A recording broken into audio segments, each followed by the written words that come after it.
Right, let's have a look at the E30, which is pretending to be an M3. It's not going to fool anyone though. As you can see, it's still bearing all the scars from the last meeting we did up at Symonds Plains back in March, I think. Race Tasmania, awesome event. Though I'm not sure if it's running anymore. But yeah, let's have a look around. We're just getting ready for the historic meeting at Baskerville in a couple of weeks. So the car needs a bit of a service.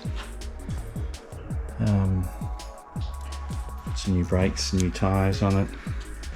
Change all the fluids out. Drain the tank. Give it a good check. And make sure everything is tickety-boo. Alright, let's start with the boot.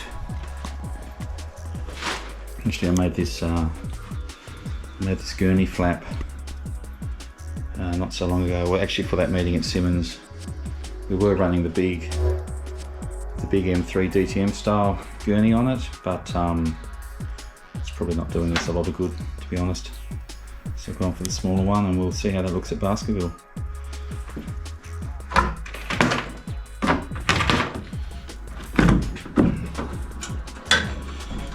Alright,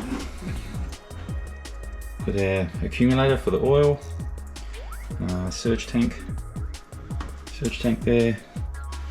This is where we fill it up. We're running the standard fuel tank in this car. I did run a 40 litre tank up here in the boot, but I thought having nearly 40 kilos of weight up high behind the axle probably wasn't the best idea. So I've gone back to the standard tank, and it's not looking too bad in here. Car, when I moved it, car started first hit of the key, but that's what you'd expect from the Germans.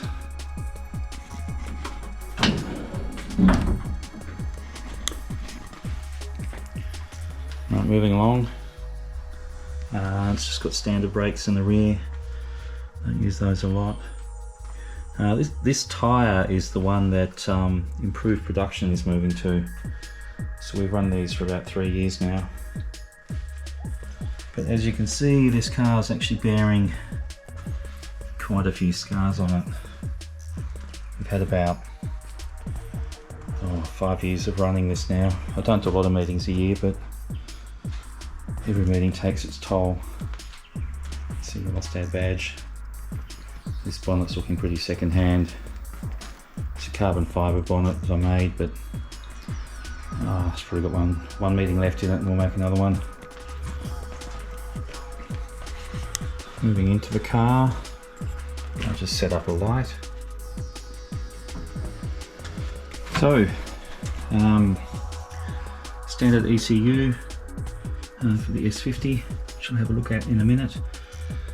Similar recipe to the E36, running fuel lines, brake line through the car. This big thick line here is for the oil accumulator with the solenoid sitting up here. It's all pretty dusty at the moment, and still got a heap of crap through it from when we ran it at Symonds earlier in the year. But that's another one of the carbon floors that I made a long time ago now. A bit of Kevlar there to reinforce it. Traditional type of M3 sort of DTM style dash. Again, one of these kits. This one was pretty good. An American one, which wasn't too bad. Switch panel, kill switch. One's the seat, not too bad, good for the money. And up here is where all the fuel goes in and out of the tank, along with some wiring for the pump. So 2 pumps, in-tank pump, and one that picks the fuel up once it comes out of the surge tank. Bit of carbon on the back here, look alright. Carbon shelf, and some GoPro stuff. So these door cards are made out of carbon, and if you look very carefully you'll notice that that shape is actually Baskerville, so pretty cool. Perspex windows here on the back,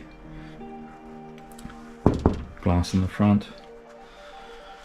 I think this car's had about 3 windscreens in it over the years. People get a bit adventurous on some of the curves and like to flick stones at you. It's part of the game, I suppose. But yeah, that's the interior. So let's have a look at the engine bay.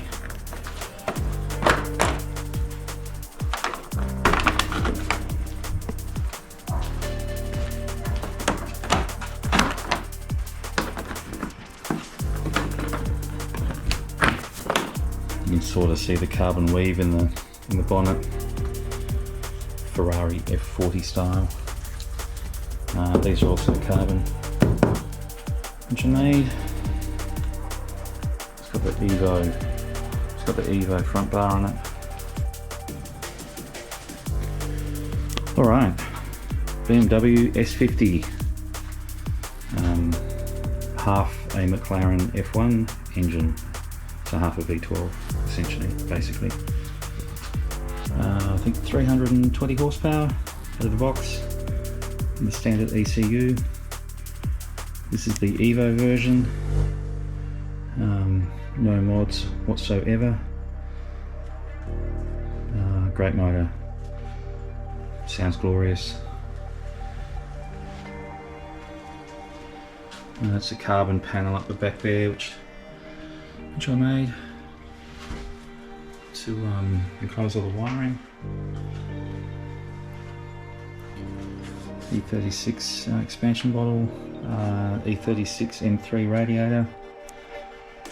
There's our oil breather, oil catch can, I should say.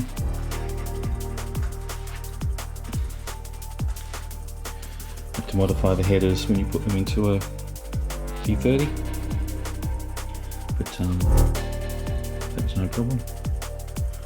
This car runs a pedal box, so we've got the 3 reservoirs, we've got clutch, front, rear. It's all still looking fairly good. Great engine. So this car is pretty much a standard E30 recipe for making a race car, nothing special. Put a M3 motor in it, give it some BC Gold coilovers, make it light, run a 318i gearbox in it because they're cheap. They're also a 1:1 fifth gear, so it takes the power no problem. We start most races in, well actually we start all races in 2nd gear, and the others are rolling starts, so the weak one, which is first, isn't really a problem in this. Can't really see it from here, but E46 front lower arms, and some Brembos, which I believe came off a 750 IL, but you find these on things like Ferrari 550s and Nissan GTRs.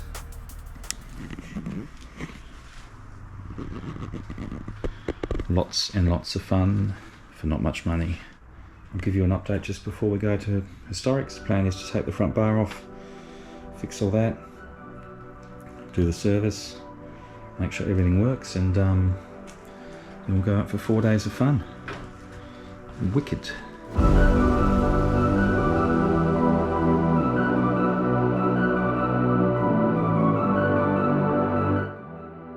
Right, a week to go to Historics 2025, and yeah, we've got a lot of work to do.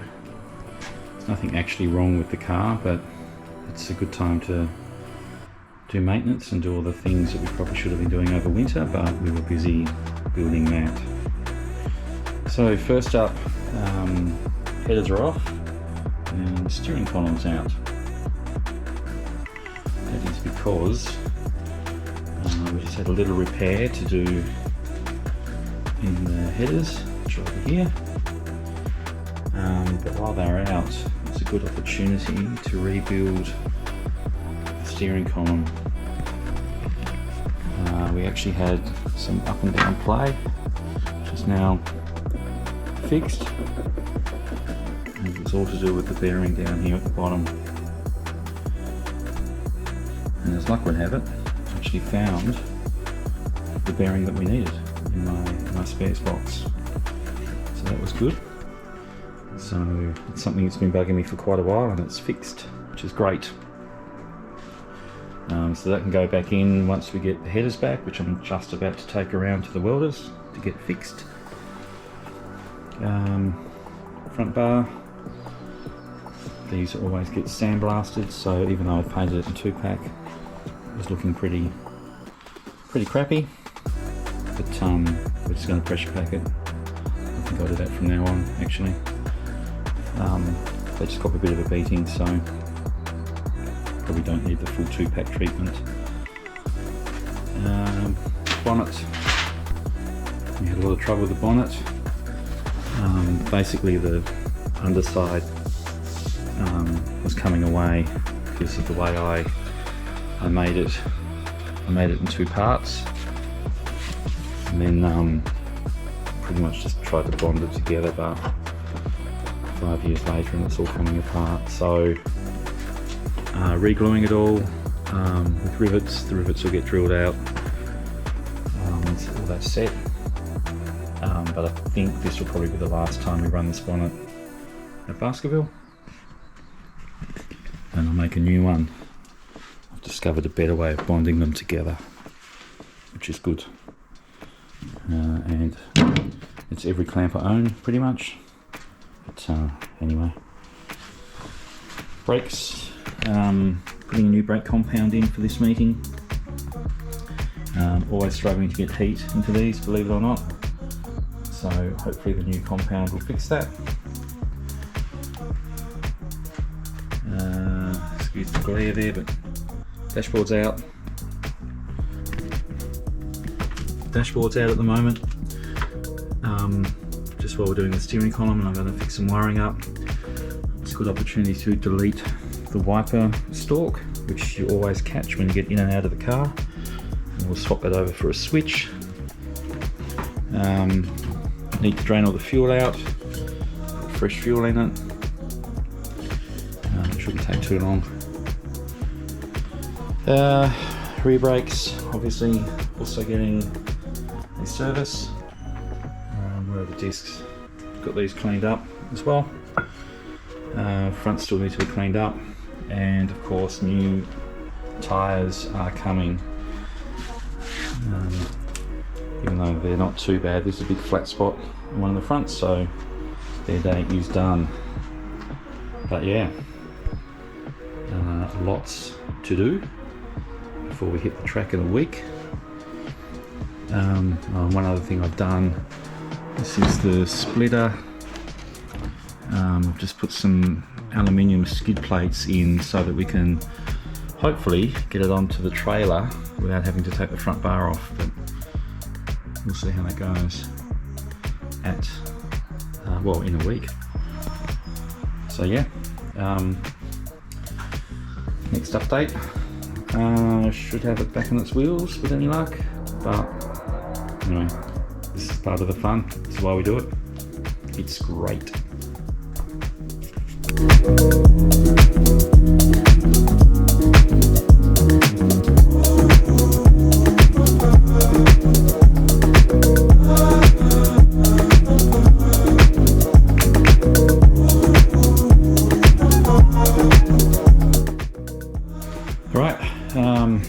Prep's pretty much all finished.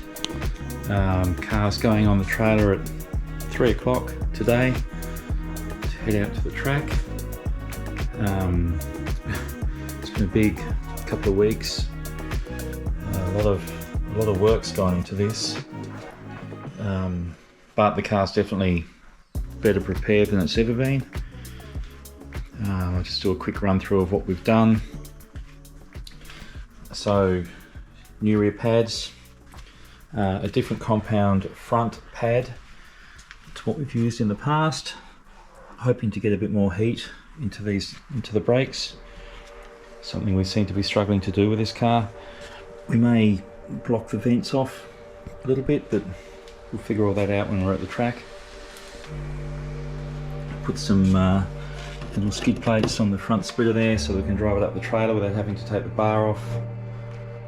Bar's now quick release, which I'll show you in a minute when I open the bonnet. Moving inside, we had some play in the steering column, which we've now fixed with a new bearing on the bottom of it. All of our gauges now work correctly. Even the oil pressure light switch, which we struggled with before, is now on.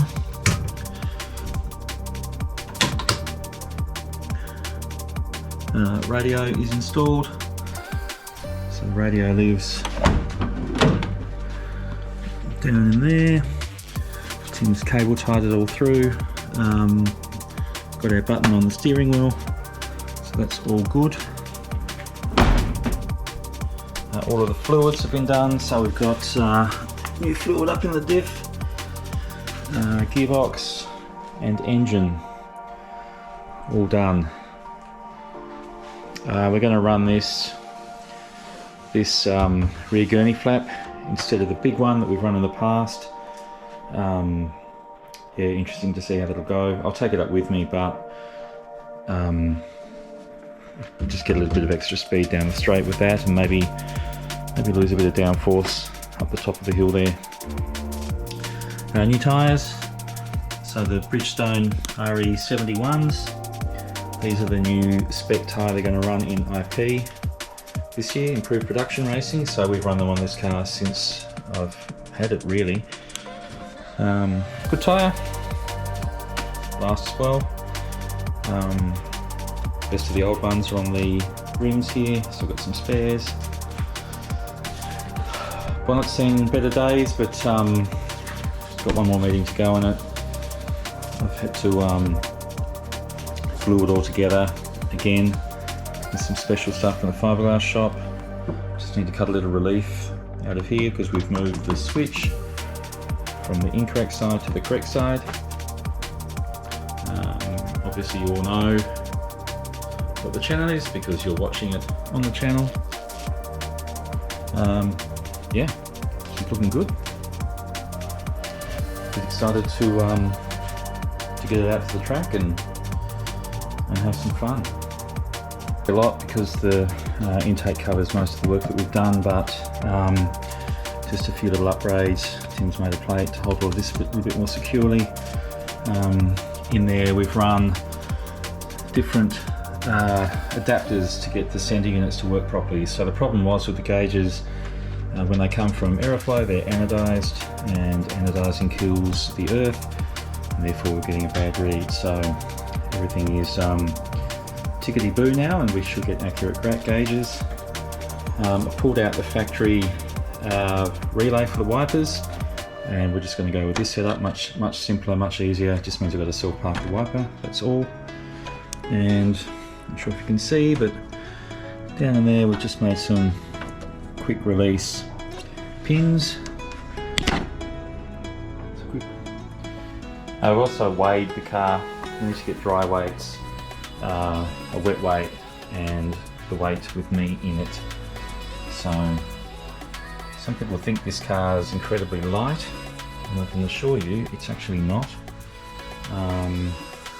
M3 boot lid and wing weighs a fair bit, but the roll cage pretty much makes up for all the weight you lose when you take the interior out. It's still lighter than a standard road car. It's probably on par with some of the E30s running this weekend, sorry. Got to remember, under these M3 carbon guards, we've actually got mostly standard bodywork. There's a cutout through there, which the IP cars would have anyway. Yeah, so the Group A cars of the era weighed 850 kilos. Unfortunately, we still have to run standard rear arms, standard cross members, and things like that through it, so I can't afford the cool DTM stuff that you can buy. But nevertheless, what we do have is aero. Even though it's 80s aero, it actually makes a difference. So drag with the M3 bodywork certainly makes them cut through the air a little bit better than the standard car does. So yeah, of course, as always, the easiest way to get weight out of the car is through the driver.